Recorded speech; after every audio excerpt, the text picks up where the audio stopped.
Okay, so we're told this is the graph of f of x, highlighted the points of interest there.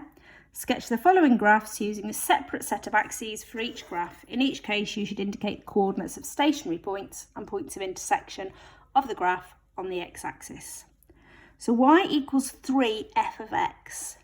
That means that the y value in our new graph is 3 times what it originally was in this graph for the same x values.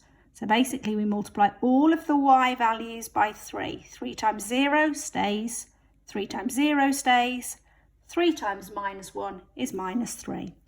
The other way of thinking about it, it's happening outside the bracket. That's in the y direction. It's a stretch this way of scale factor 3. Okay, so steeper than what it was before. These points are the same, 1, 0, 3, 0, but this point here is 2 minus 3. That's y equals 3f of x. So forget about that one now.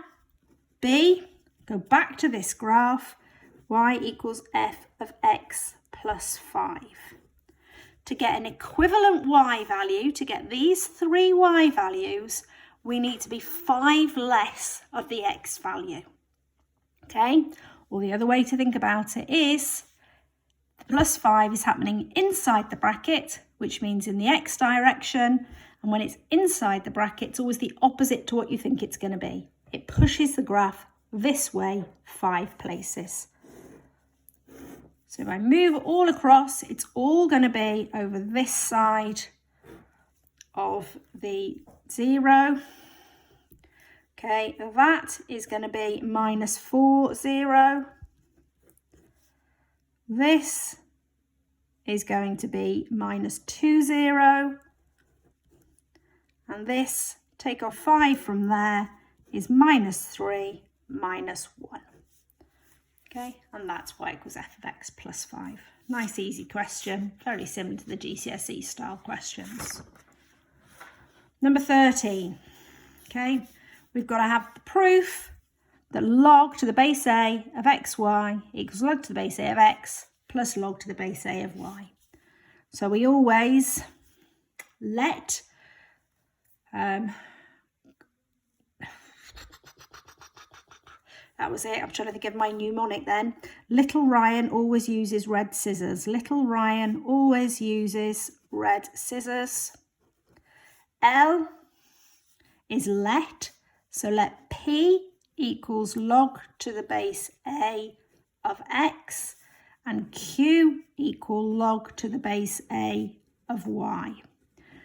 Little Ryan. R stands for reverse. Reverse it. So I'm reversing this. What power of A gives me X? It's P. What power of A gives me Y? It's Q. So I've reversed that. A, I need to apply the rule that I've got. A stands for apply. So here I've got X times Y.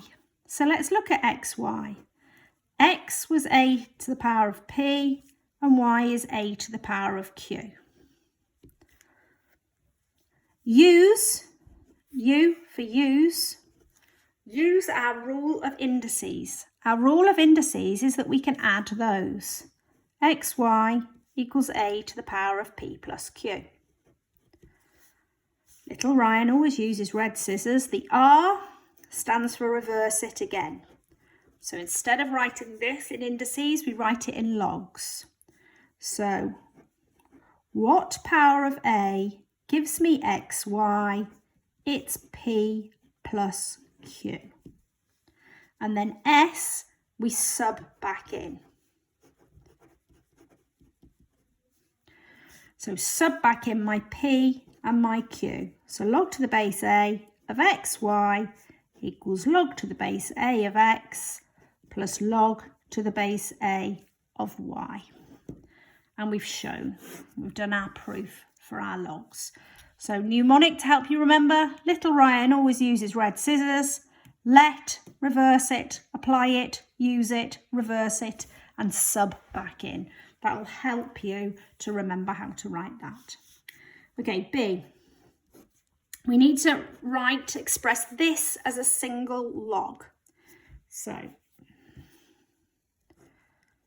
log to the base A of 36, not a lot I can do with that. Half log to the base A of 256, this can be a power. This is the third rule of logs. 256 to the power of a half. The same here, that 2 can be a power of 48, minus log to the base A of 48 squared. As a single power, using my rule of logs, adding this one here means that we can times, taking away means we divide. So log to the base A of 36 times 256 to the power of a half. To the power of a half means square root. And take away, divide by 48 squared. So not counting the log, just doing this sum now.